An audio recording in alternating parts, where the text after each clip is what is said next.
Hi hello good morning. तो आज अपना डिस्कशन होने वाला है तीन टॉपिक के ऊपर। सैलरी चैप्टर के तीन टॉपिक है, gratuity, pension and leave encashment. Start करते हैं सर, सबसे पहले ग्रेचुटी से।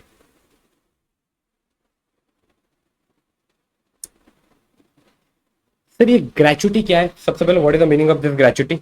जब एक एम्प्लॉय एक कंपनी में इतने साल काम करने के बाद जब वो रिटायरमेंट लेता है, उसका जो एम्प्लॉयर है, एम्प्लॉयर एक मॉनेटरी गिफ्ट देता है एम्प्लॉय को। भाई एम्प्लॉय, तुमने हमारी कंपनी में इतना साल काम किया, तुम खून पसीने की मेहनत से हमारी कंपनी को आज इतना बड़ा किए हो, तो अब तुम्हारे रिटायरमेंट के टाइम जब तुम कंपनी छोड़ के जा रहे हो, उस वक्त कंपनी द एम्प्लॉयर एम्प्लॉय को एक छोटा सा मॉनेटरी गिफ्ट देता है, that is your gratuity.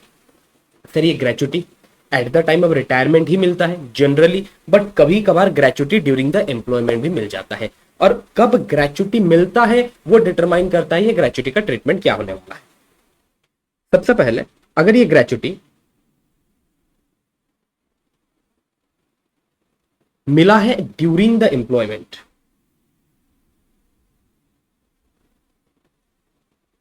Is received during the employment, चाहे गवर्नमेंट एम्प्लॉय हो चाहे प्राइवेट एम्प्लॉय हो, fully taxable. Gratuity during the employment मिला, government employ private employ matter नहीं करता, फुल्ली टैक्सेबल है sir. Next, gratuity is received during retirement. अच्छा, यहां पर रिटायरमेंट का मतलब मैंने आपको बताया सर। यहां पर रिटायरमेंट का मतलब है एक तो वो एज वाला रिटायरमेंट, along विद दैट अगर आप एक कंपनी छोड़ के दूसरा कंपनी ज्वाइन करो सर, उसको भी हम रिटायरमेंट ही कंसिडर करते हैं। तो अगर ग्रेचुटी मिलता है एम्प्लॉय को eight the time of retirement, in that case sir, अगर आपका एम्प्लॉय गवर्नमेंट एम्प्लॉय है सर, गवर्नमेंट एम्प्लॉय के हाथ में this gratuity at the time of retirement fully exempt, fully exempt. लेकिन अगर आपका एम्प्लॉय प्राइवेट एम्प्लॉय है, if the employee is a private employee then it is partly taxable and partly exempt.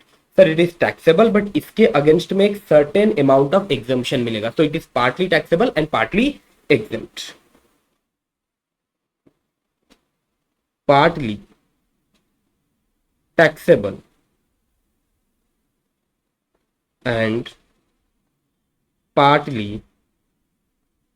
exempt, और you can say taxable subject to certain exemption. अब sir exemption मिलेगा कितना? Government employees का बढ़िया है sir, उनका तो फुल्ली एग्जेम्प्ट है, बट प्राइवेट एम्प्लॉइज के केस में it is taxable subject to certain exemption. Exemption मिलेगा कितना, उसके लिए आपको ये देखना पड़ेगा सर, ये जो प्राइवेट एम्प्लॉई है, क्या ये प्राइवेट एम्प्लॉई पोगा में कवर होता है या पोगा में कवर नहीं होता? Sir what is POGA? Payment of gratuity act. If the private employee is covered under payment of gratuity act, in that case sir कितना एग्जामेशन मिलेगा? तीन लिमिट है, तीन लिमिट में से whichever is lower। पहला, अमाउंट ऑफ ग्रेचुटी रिसीव्ड, दूसरा monetary limit 20,000, and third 15/26 into latest salary per month into number of year of service with rounding off। Sir ये तीनों लिमिट में से whichever is lower। पहला sir, amount of gratuity received, private employ covered under POGA, उसे gratuity मिला है at the time of retirement. At the time of retirement उसे जो भी ग्रेचुटी मिला है, अमाउंट ऑफ ग्रेचुटी सर आप उसको ले लो। उसके बाद 20 लाख, ये तो आपका मॉनेटरी लिमिट है। नेक्स्ट 15/26, सर ये 15/26 क्या रिप्रेजेंट करता है? 26 is your entire month. Sir month 26 days का कैसे हुआ? मंथ तो 30 डेज का होता है, 4 संडे हटा दो। सो 26 represents your entire month, and ऊपर है 15। सर ये हाफ मंथ का बात कर रहा है, 15/26 हाफ मंथ का बात कर रहा है। Latest salary per month, what is the meaning of latest salary per month? Eight the time of retirement जो उसका सैलरी था, at the time of retirement उस प्राइवेट एम्प्लॉय का जो सैलरी था, that is your latest salary per month. Now the question is sir यहाँ पर salary का कैलकुलेशन करते वक्त सैलरी के कौन से कंपोनेंट लेने हैं? दो कंपोनेंट लेना है, एक जाएगा आपका बेसिक सैलरी, दूसरा जाएगा आपका DA both. What is the meaning of DA both? DA in terms भी जाएगा, डीए नॉट इन टर्म्स भी जाएगा, that is your latest salary per month into number of year of service with rounding up. Number of year of service, retirement से पहले employee उस company में, उस employer के अंडर कितने साल के लिए काम किया है, that is your number of year of service. What is the meaning of with rounding up? If your period of service exceed 6 months, उस पीरियड को हमें कंप्लीट ईयर कंसिडर करेंगे, that is your with rounding up. Okay sir, latest salary per month का calculation एक बार लिख देते हैं इधर। Latest salary per month, retirement के टाइम उसका सैलरी कितना था। सैलरी के दो कंपोनेंट्स लेना है, लेटेस्ट बेसिक सैलरी जो है वो ले लो, latest dearness allowance both, that is in terms as well as not in terms, दोनों को ऐड कर लो, this is your latest salary per month. चलो ये तो सर उन प्राइवेट एम्प्लॉइज के लिए हो गया who is covered under POGA. अब उन प्राइवेट एम्प्लॉइज का क्या, who is not covered under पोगा?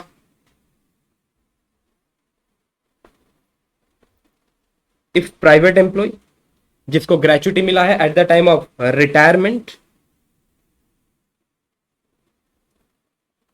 Not covered under POGA, private employ gratuity मिला है at the time of retirement and not covered under POGA. Sir क्या होगा ये ग्रेचुटी का? Sir it is taxable subject to certain exemption. कितना exemption मिलेगा sir? यहां पर भी 3 लिमिट है, 3 लिमिट में से व्हिचएवर इज लोअर। पहला limit, amount of gratuity, amount of gratuity. Next, monetary limit of 20 lakhs, and third 15/30 or you can say 1/2 into average salary per month into number of year of service without rounding off. ध्यान रखना मैंने लिखा यहां पर without rounding off. सबसे पहले sir ये तो ऊपर वाले केस में भी था, amount of gratuity receipt. Second limit आपका जो 20 लाख है सर ये भी आपका ऊपर वाले केस में था। सर यहां पर फिर अलग क्या है? ये जो आपका थर्ड लिमिट है ना, लिमिट सी, सर ये अलग है। 15/30 सर ऊपर था 15/26, यहां पर 15/30 into average salary per month. ऊपर हमने लिखा था लेटेस्ट सैलरी पर मंथ, यहां पर लिखा है average salary per month into number of year of service without rounding up. Sir जब कवर्ड अंडर पोगा था वहां पर था with rounding up. It means sir अगर पीरियड ऑफ सर्विस एक्सीड करता है for a period of 6 months, फिर भी हम उसको 1 कंप्लीट ईयर नहीं मानने वाले, यहां पर राउंडिंग अप नहीं होने वाला। जो कंप्लीट ईयर से सिर्फ उन ईयर को ही यहां पर हम कंसिडर करने वाले हैं। Is it clear? Okay sir. अब सर एक चीज रह गया, what is the meaning of this average salary per month? Average salary per month का कैलकुलेशन कैसे होगा? एवरेज सैलरी पर मंथ, जिस महीने वो रिटायर हुआ, सबसे पहले तो वो महीने को छोड़ दो, जिस महीने वो रिटायर हुआ उस महीने को छोड़ के उससे पहले के जो 10 महीने हैं, 10 महीने का सैलरी ले लो, उसको डिवाइडेड बाय 10 कर दो, that is your average salary per month. क्या बोला? दोबारा रिपीट करता हूं सर, जिस महीने वो रिटायर हुआ है ना उस महीने को इग्नोर करो, उससे पहले के जो 10 महीने हैं वो पहले के 10 महीने का सैलरी ले लो। ओके सर, वो तो 10 महीने का सैलरी हुआ, अपने को चाहिए average salary per month divided by 10, that is your average salary per month. Sir आप बोल रहे हो 10 महीने का सैलरी लेना है, सैलरी के कौन से कंपोनेंट्स को हम कंसिडर करने वाले हैं? सर यहां पर 3 कंपोनेंट आएगा, एक आएगा आपका बेसिक सैलरी, एक आएगा आपका dearness allowance in terms, dearness allowance in terms plus turnover commission. Last 10 months basic,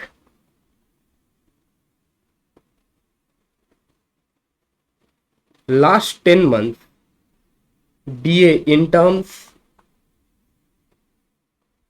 last 10 months turnover commission। अच्छा भाई, यहां पर एक चीज ध्यान रखना, मैंने लिखा है turnover commission. Sir what is the meaning of turnover commission? Sir वो कमीशन जिसका कैलकुलेशन टर्नओवर के ऊपर होता है। Sir if there is a fixed commission, अगर ऐसा लिखा गया सैलरी स्ट्रक्चर में that employee is getting a fixed commission of 2000 per month, sir उसको कंसिडर नहीं करना है। What is the meaning of turnover commission? Sir turnover commission का मतलब वो होता है जो कमीशन आपके टर्नओवर के ऊपर कैलकुलेट किया जाता है। लेट सपोज अगर क्वेश्चन में ऐसा लिखा हुआ है employee is getting a commission of 2% of turnover, sir उसको कंसिडर करना है।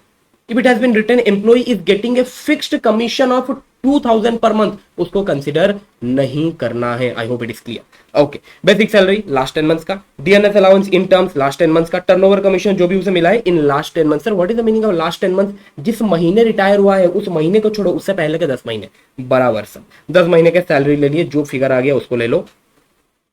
अब अपने को तो चाहिए sir average salary per month.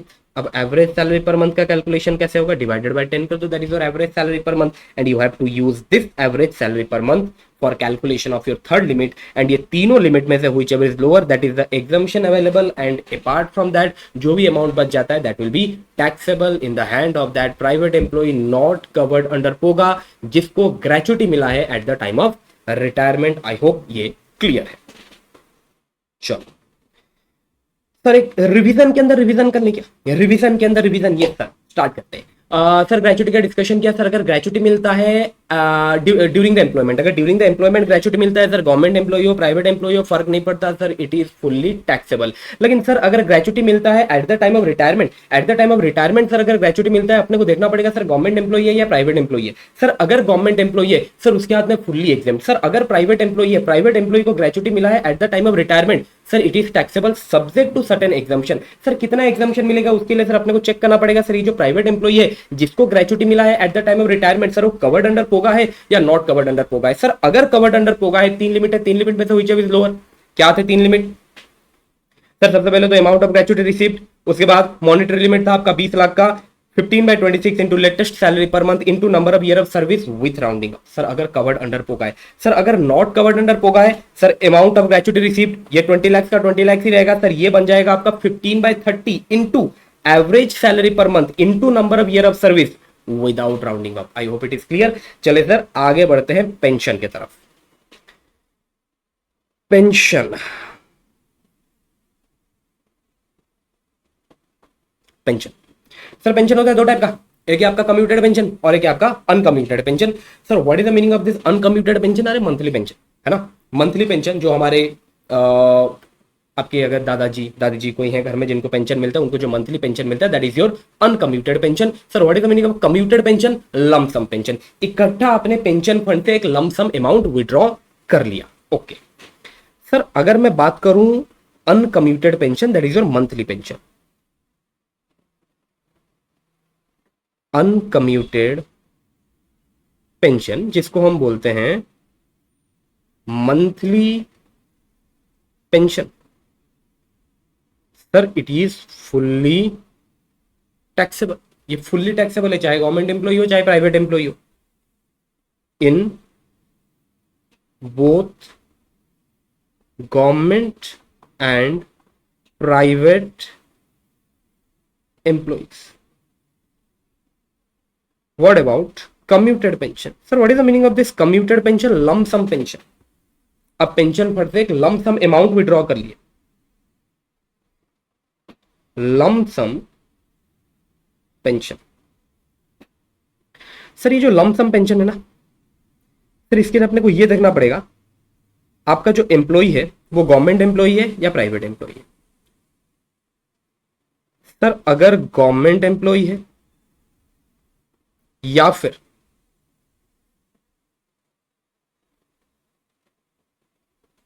जजेस ऑफ सुप्रीम कोर्ट और हाई कोर्ट है, in that case this lump sum pension, this commuted pension is fully exempt. लेकिन सर अगर प्राइवेट एम्प्लॉय है बेचारा, private employee, sir private employee के हाथ में ये commuted pension this lump sum pension is taxable subject to certain exemption. Sir taxable है, हालांकि उसे कुछ एग्जाम्पशन मिलेगा। अब कितना एग्जाम्पशन मिलेगा देखते हैं। प्राइवेट एम्प्लॉयज के हाथ में taxable but subject to certain exemption. कितना एग्जम्पशन मिलेगा सर, वो इस बात पे डिपेंड करता है, आपका जो प्राइवेट एम्प्लॉय है जब उसे कम्यूटेड पेंशन मिला, जब उसे लमसम पेंशन मिला, क्या उसके साथ उसे ग्रेचुटी मिला था? इफ कम्यूटेड पेंशन के साथ ग्रेचुटी भी मिला है, if gratuity is received, in that case sir exemption कितना मिलेगा? 1/3 ऑफ टोटल पेंशन फंड। ध्यान रखना, मैंने 1/3 ऑफ कम्यूटेड पेंशन नहीं लिखा, मैंने लिखा 1/3 of total pension fund. Pension fund में जितना पैसा टोटल पड़ा हुआ है उसका 1/3। Okay, next, if gratuity is not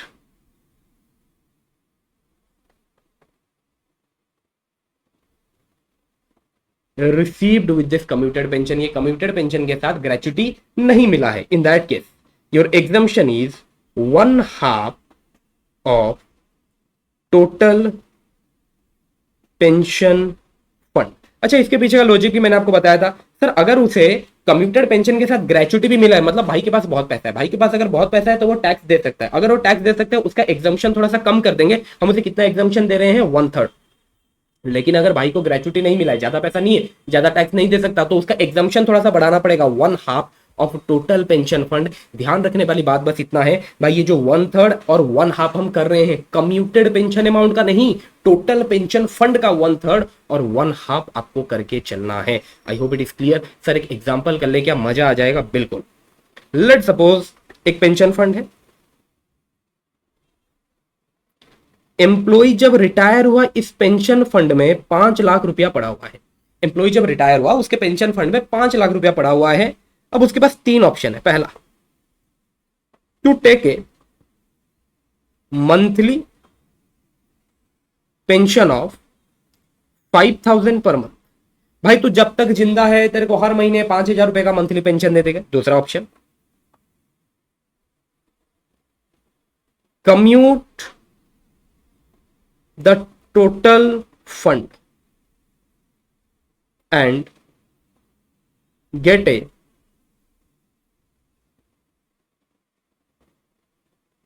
commuted pension of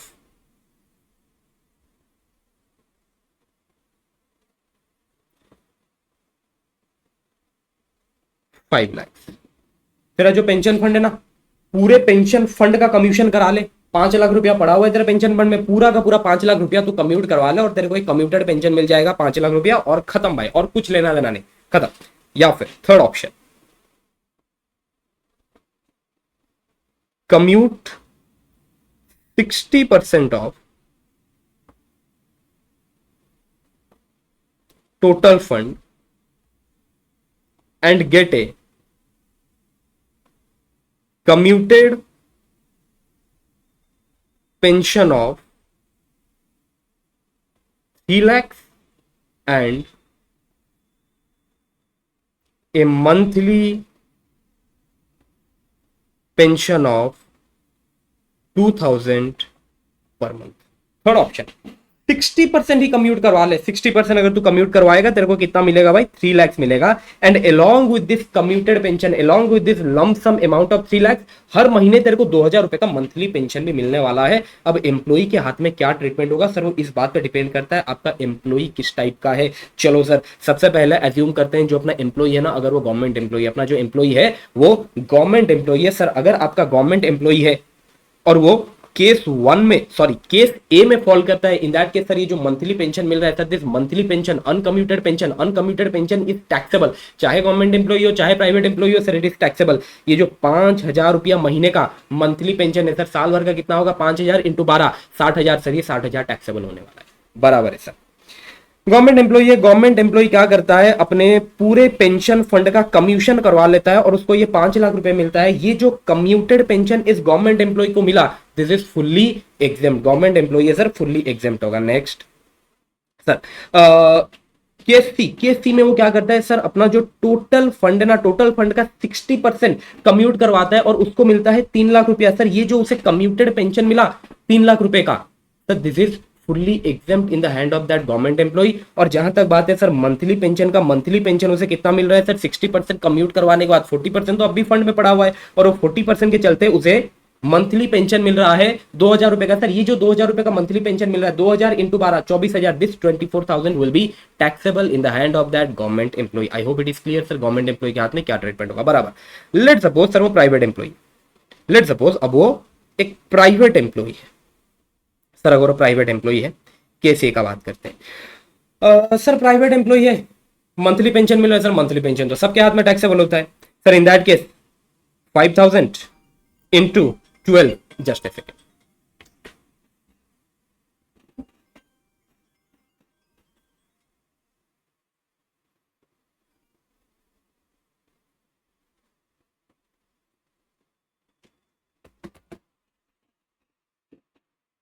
sorry there was a disturbance due to a call, sorry. हाँ जी, कहाँ थे अपने,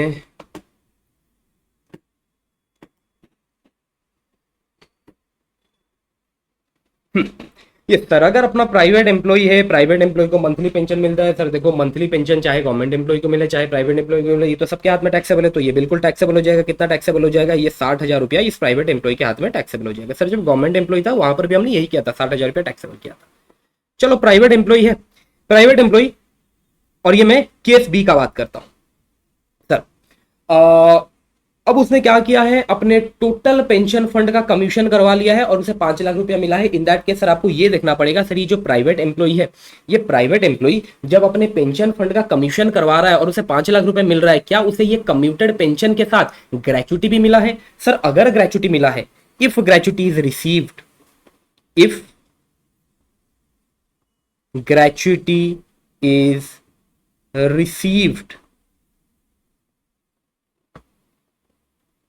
along with commuted pension, commuted pension के साथ अगर ग्रेचुटी भी मिला है, in that case sir commuted pension कितना है, commuted pension sir, commuted pension तो है आपका 5 लाख रुपए का। अब उसके अगेंस्ट में एग्जम्पशन कितना मिलेगा सर? अगर ग्रेचुटी मिला है इन दैट केस सर वो अमीर है, एग्जामिशन उसे कम मिलेगा, कितना मिलेगा, 1/3 of total pension fund. Sir total pension fund में कितना पैसा पड़ा हुआ है, 5 लाख रुपया पड़ा हुआ है। सो 1/3 ऑफ 5 लाख, ये 5 लाख का अगर मैं 1/3 निकालू सर, 1666667, सर ये तो एग्जामिशन हो गया। टैक्सेबल कितना होगा, 3333333, 63, okay. But sir if if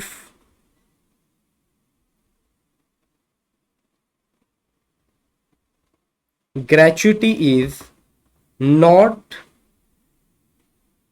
received with commuted pension, commuted pension के साथ ग्रेचुटी नहीं मिला है, अगर ग्रेचुटी नहीं मिला है in that case commuted pension कितना है सर? पेंशन तो है आपका 5 लाख रुपए का।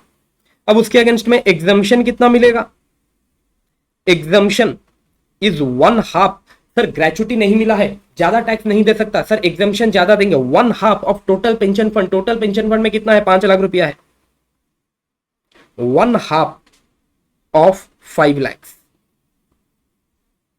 कितना आएगा, 2,50,000 सर, ये एग्जम्पशन हो गया। फिर टैक्सेबल कितना है, 2,50,000। आई होप इट इज क्लियर। चलिए सर प्राइवेट एम्प्लॉई है, अब चलते हैं केस सी पे। सर केस सी में क्या था सर, टोटल फंड का 60% वो कम्यूट करवाता है, 40% अभी भी फंड में पड़ा हुआ है और उसके चलते उसे एक मंथली पेंशन मिलता है 2,000 पर मंथ का। अब सर उसके ऊपर डिस्कशन करते हैं।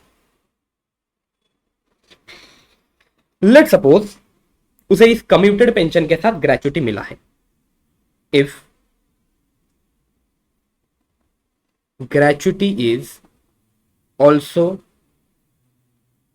received with commuted pension of 3 lakh. यहां पर सर कम्यूटेड पेंशन कितना था? 3 लाख था, 60% वो कम्यूट करवाया था, बराबर उसके साथ उसे ग्रेचुटी भी मिला है। In that case commuted pension 3 lakh, इसके अगेंस्ट में एग्जम्पशन कितना मिलेगा? एग्जम्पशन कितना मिलेगा सर? अगर ग्रेचुटी भी मिला है मतलब वो अमीर है, पैसा है, टैक्स दे सकता है, in that case sir exemption को हम कम रखेंगे, 1/3 ऑफ। 1/3 ऑफ सर, 1/3 में किसका करूं? 3 लाख का। 3 लाख का 1/3 करूं क्या? नहीं सर, 1/3 कम्यूटेड पेंशन अमाउंट का नहीं होता, 1/3 होता है टोटल पेंशन फंड का। मुझे बताओ टोटल पेंशन फंड में आपका कितना पैसा पड़ा हुआ है? सर टोटल पेंशन फंड में 5 लाख रुपया पड़ा हुआ है, उसका 1/3 करना है। 1/3 of total pension fund, 5 lakh का 1/3 कितना आ रहा है? वही आएगा 166667। सो ये एग्जाम्पशन माइनस करने के बाद what is the amount taxable? 133333, 1 के बाद 53। ओके सर, ये तो कम्यूटेड पेंशन का हुआ। अभी तो आपका एक अनकम्यूटेड मंथली पेंशन भी बाकी, एक 2000 रुपए का मंथली पेंशन मिल रहा था ना सर, वो भी तो टैक्सेबल होगा। वो तो सबके हाथ में टैक्सेबल है। So uncommuted pension, uncommuted pension sir वो है आपका 2000। लेट सपोज मैं एज्यूम करता हूं पूरे साल भर के मिला है, तो ये है आपका 24,000। तो total amount taxable 157,333। This is the total amount taxable. I hope it is clear. चलते हैं सर, अगर उसे ग्रेचुटी रिसीव नहीं हुआ होता, if gratuity is not received with commuted pension। commuted pension कितना है? commuted pension है आपका 3 लाख रुपए का। सर इसके अगेंस्ट में एग्जाम्पशन कितना मिलेगा? सर एग्जाम्पशन आपको मिलने वाला है 1/2। सर अगर ग्रेचुटी नहीं मिला है, एग्जाम्पशन आपको मिलेगा 1/2 of total pension fund. What is my total pension fund? 5 lakh. 1/2 of 5 lakh, 2,50,000। Sir this is the exemption. In that case what is the taxable amount? Sir taxable amount हो गया 50,000। सर ये तो कम्यूटेड पेंशन का बात हुआ, uncommuted pension भी है। Sir uncommuted pension कितना टैक्सेबल होगा? सर वो तो वही है, सेम कैलकुलेशन। इधर से मैंने किया कॉपी, इधर हो गया ये पेस्ट। तो ये आ गया आपका 24,000। टोटल कितना टैक्सेबल हो रहा है? Total amount taxable is 74,000। I hope it is clear. चलिए, लेकिन भाई एक चीज एग्जाम में ध्यान रखना, एक चीज एग्जाम में ध्यान रखना, मैंने यहां पर आपको लिख के दे दिया है सर पेंशन फंड में टोटल कितना पड़ा हुआ है, 5 लाख रुपया पड़ा हुआ है। एग्जाम में ये लिखा हुआ नहीं आएगा, ये आपको कैलकुलेट करना पड़ेगा। प्लीज एक बार देखो, अगर एग्जाम में आपको ये केस सी, ऐसा तो है नहीं कि एग्जाम में ये तीनों केस आएगा, कोई एक केस आएगा, हाई चांसेस है कि केस सी आएगा। ओके, अगर केस सी वाला सिचुएशन आपको एग्जाम में दे रखा है और वो बोल रहा है that employee has commuted 60% of total fund, और जब वो अपने टोटल फंड का 60% का कम्यूशन करवाता है, उसको 3 लाख रुपया मिला है। इन दैट केस मेरे को ये बताओ सर, अगर उसने टोटल फंड का 60% का कम्यूशन कराया है, उसे 3 लाख रुपया मिला, टोटल फंड में कितना अमाउंट पड़ा हुआ है? Sir let suppose total fund में अमाउंट पड़ा हुआ है एक्स, एक्स का 60% का वो कमीशन करवाता है, उसको मिला 3 लाख रुपया। Then what is the value of X? What is the amount in fund? Fund में टोटल कितना अमाउंट पड़ा हुआ है? सर जितना उसे कम्यूटेड पेंशन मिला है divided by commission percentage, that is 5 lakhs। accordingly you have to calculate the amount in pension fund, total amount in pension fund, because 1/2 and 1/3 आपको total amount in pension fund उसका करना है। Okay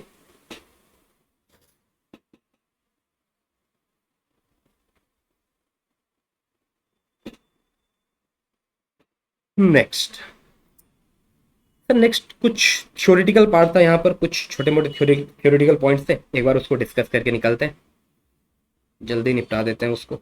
लिखता नहीं हूँ उसको मैं।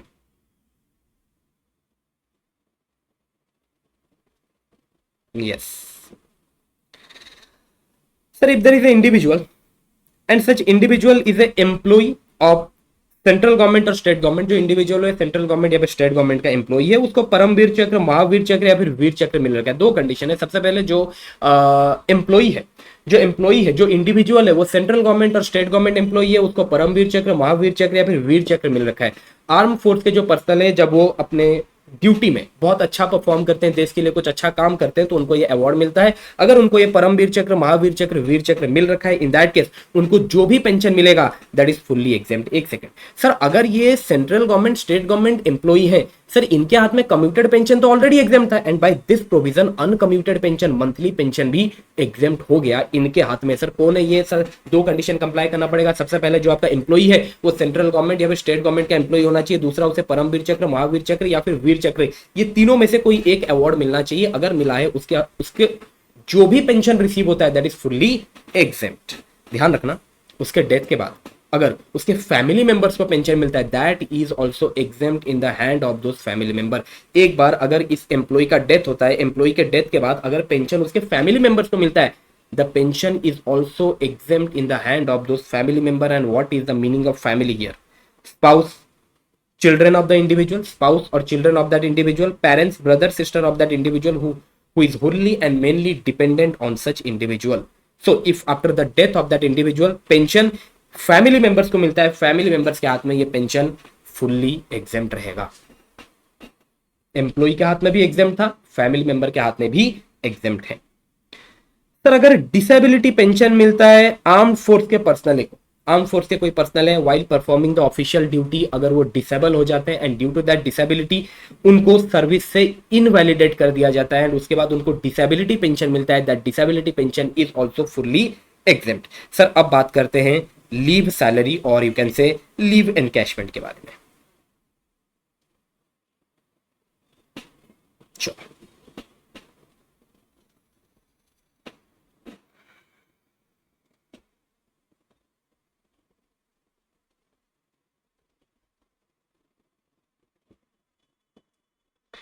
लीव सैलरी, इसका कॉन्सेप्ट मैंने आपको बताया था। सर अगर एम्प्लॉय को पूरे साल भर में 120, सॉरी ज्यादा हो गया 120, पूरे साल भर में 40 डेज का छुट्टी अलाउड है और वो सिर्फ 20 डेज का छुट्टी लिया है, मतलब फॉर रिमेनिंग 20 डेज वो चाहता तो छुट्टी ले सकता था, बट फिर भी वो ऑफिस में आके काम किया है। सर ये जो एक्स्ट्रा दिन वो काम किया है, ये जो एक्स्ट्रा 20 दिन उसने काम किया है, ये 20 दिन वो छुट्टी ले सकता था, फिर भी आके वो ऑफिस में काम किया है। सर इन डेज के लिए एम्प्लॉय को एक एक्स्ट्रा सैलरी पे किया जाएगा, that is your leave salary और you can say leave encashment. Okay, let suppose जो अपना एम्प्लॉय है, एम्प्लॉय कंपनी में काम करता है 10 साल के लिए और कंपनी का पॉलिसी है एक साल में आप 30 डेज का छुट्टी ले सकते हो। तो अगर ये 10 साल काम किया है, what is the total leave allowed? Sir उसको लीव अलाउड था, अगर वो 10 साल काम किया है, एक साल में 30 डेज का छुट्टी ले सकते हो, लीव अलाउड है 300 days. But during the period of 10 years उसने टोटल छुट्टी लिया है 180 डेज का।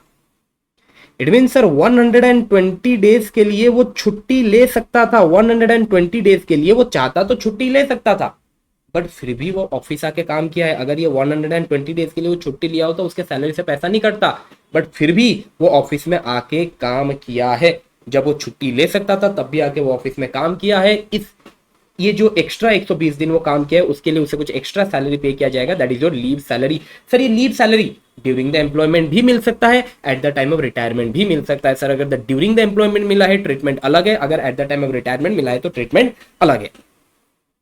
स्टार्ट करते हैं। सर अगर at the during the employment मिला है उसके बाद बात करेंगे रिटायरमेंट का।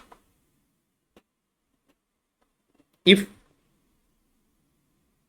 Received during employment fully taxable. Sir चाहे गवर्नमेंट एम्प्लॉय हो चाहे प्राइवेट एम्प्लॉय हो मैटर नहीं करता, ड्यूरिंग द एम्प्लॉयमेंट अगर लीव सैलरी मिला है, लीव एनकैशमेंट मिला है, it is fully taxable. Next, if received eight the time of retirement. Sir what is the meaning of retirement here? Sir एक तो वो एज वाला रिटायरमेंट भी कवर है, अगर आप एक कंपनी को छोड़ के दूसरा कंपनी ज्वाइन करें सर उसको भी हम रिटायरमेंट ही कंसिडर करके चलते हैं। नेक्स्ट सर, अगर eight the time of retirement leave salary मिला है और जो एम्प्लॉई है वो एक गवर्नमेंट एम्प्लॉई है, in that case sir the leave salary is fully exempt, ये फुल्ली एग्जेम्प्ट है। But if your employee is a private employee sir it is taxable, it is taxable subject to certain exemption। बिल्कुल sir कुछ exemption मिलेगा but it is taxable. Now the question is sir exemption कितना मिलेगा? Sir इधर है आपके 4 limit. पहला limit amount of leave salary, जो भी लीव सैलरी उसे मिला है at the time of retirement. Next monetary limit है 25 लाख का। Third last 10 months salary preceding the date of retirement, and third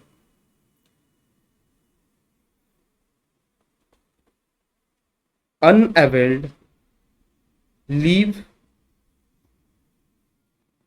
in months into average salary per month। चारों limit में से whichever is lower that is the exemption available and the remaining amount will be taxable। Sir एक एक limit के बारे में discussion करते हैं। सबसे पहला है amount of leave salary. Sir at the time of retirement private employ को जितना भी लीव सैलरी मिला है सर वो अमाउंट ले लो। उसके बाद आ गया आपका मॉनिटरी लिमिट 25 लाख का। Next last 10 month salary preceding the date of retirement. Sir last 10 month salary sir हम और एक जगह भी डिस्कस किए थे। बिल्कुल सर, जब एक प्राइवेट एम्प्लॉय को ग्रेचुटी मिल रहा था at the time of retirement and that private employ is not covered under POGA, sir वहां पर भी हम लास्ट 10 मंथ्स का सैलरी कैलकुलेट करते थे। बट उस केस में और यहां पर जो डिफरेंस है सर, इनके सब ग्रेचुटी लास्ट 10 मंथ्स का सैलरी लेते थे, बट जिस महीने एम्प्लॉय रिटायर हुआ है उस महीने को छोड़ के उससे पहले के 10 महीने का सैलरी लेते थे। बट यहां पर जो आपको लास्ट 10 मंथ्स का सैलरी लेना है, प्लीज ध्यान देना, जो लास्ट 10 मंथ्स का सैलरी लेना है preceding the date of retirement. Sir वहां पर मंथ ऑफ रिटायरमेंट को इग्नोर करते थे, मैं ग्रेचुटी का बात कर रहा हूं। But in case of leave encashment, in case of leave salary, जिस दिन वो रिटायर हुआ है, जो उसका डेट ऑफ रिटायरमेंट है, सर वो डेट को इग्नोर करो, उससे पहले के 10 महीने का सैलरी आपको कंसिडर करके चलना है। ओके 10 महीने का सर सैलरी लेना है, समझे sir.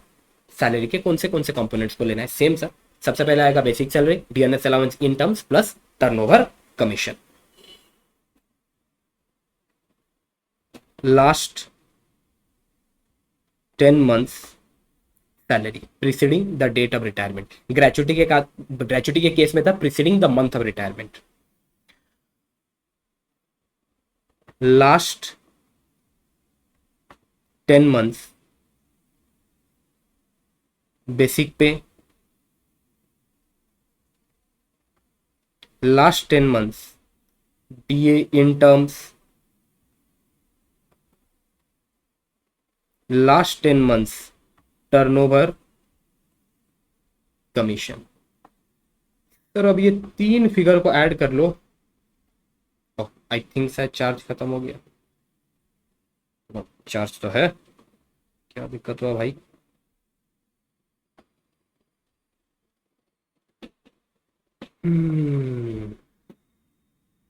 Just a second, 1 minute. Yes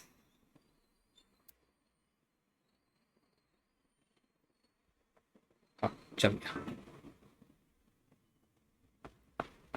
okay in तीनों को ऐड कर लो, आपको मिल जाएगा last 10 month salary preceding the date of retirement. अब सर मेरे को चाहिए average salary for calculation of fourth limit, मेरे को चाहिए average salary per month. Can you tell me sir average salary का कैलकुलेशन कैसे करेंगे? Average salary per month sir, ये जो लास्ट 10 महीने का सैलरी आया ना, इसको डिवाइडेड बाय 10 कर दो, that is your average salary per month. मिल गया sir average salary per month. Okay अब फोर्थ लिमिट के कैलकुलेशन के लिए आपको एवरेज सैलरी पर मंथ को मल्टीप्लाई करना है with unavailed leave in month. Sir what is the meaning of unavailed leave? Unavailed leave आप लीव अवेल कर सकते थे बट आपने अवेल नहीं किया, that is leave allowed minus leave taken. आपको इतने दिन का छुट्टी अलाउड था बट आपने सिर्फ इतने दिन का छुट्टी लिया, leave allowed minus leave taken divided by 30, divided by 30 क्यों, मंथ्स में कन्वर्ट करने के लिए। अनअवेल्ड लीव, लीव अलाउड, कितने दिन का छुट्टी अलाउड था, आपने कितने दिन का छुट्टी लिया, लीव टेकन डिवाइडेड बाय 30, आपको मिल जाएगा लीव, अनअवेल्ड लीव। सर अगर ये डेसिमल में आता है, सर ये कैलकुलेशन डेसिमल में भी आ सकता है, बिल्कुल आ सकता है। अगर डेसिमल में आता है तो आपको वो फिगर लेके चलना है, बराबर, ओके। राउंडिंग ऑफ नहीं करना, अगर डेसिमल में आता है तो वो फिगर लेके चलना है। लेट सपोज यहाँ पर अगर आपका कैलकुलेशन कुछ ऐसा बैठता है, leave allowed minus leave taken करने के बाद ये कुछ ऐसा आता है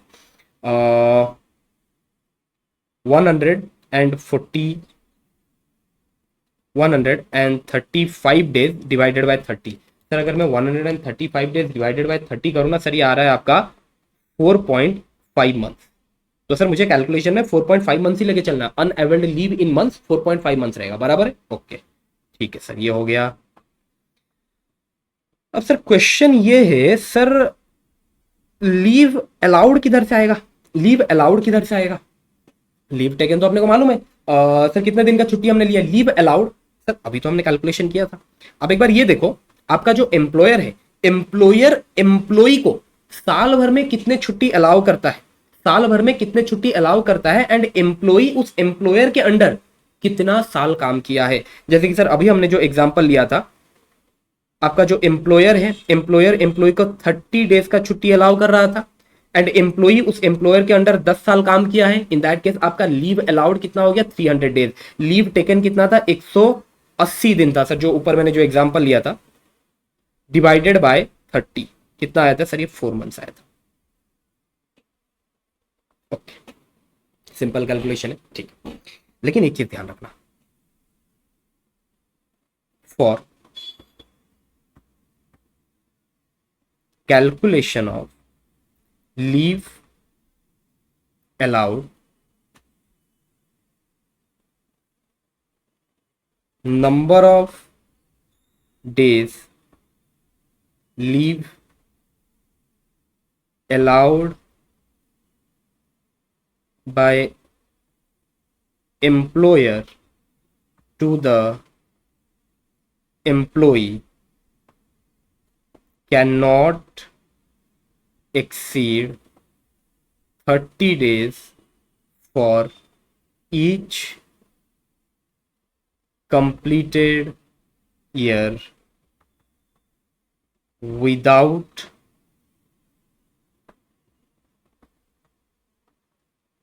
rounding up।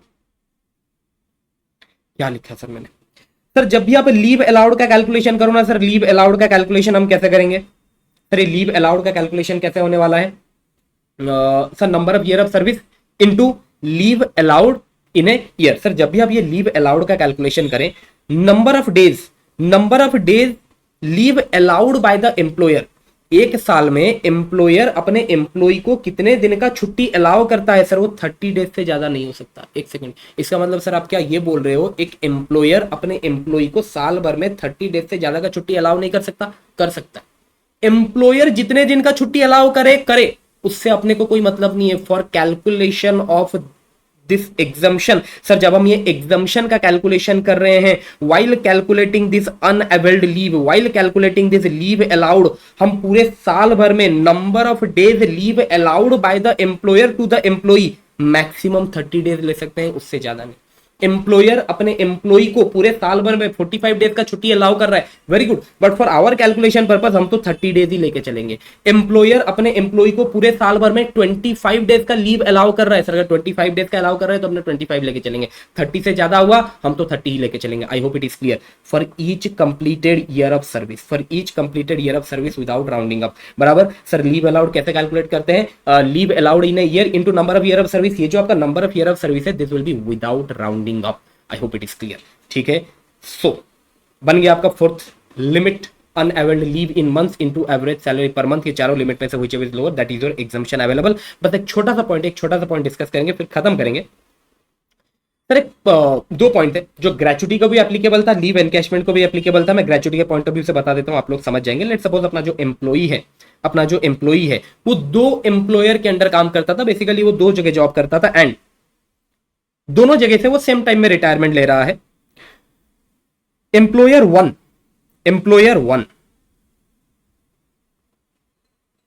एम्प्लॉयर वन उसे ग्रेचुटी देता है 6 लाख रुपए का। एम्प्लॉयर टू उसे ग्रेचुटी देता है 12 लाख रुपए का। Okay, make it 16 lakh.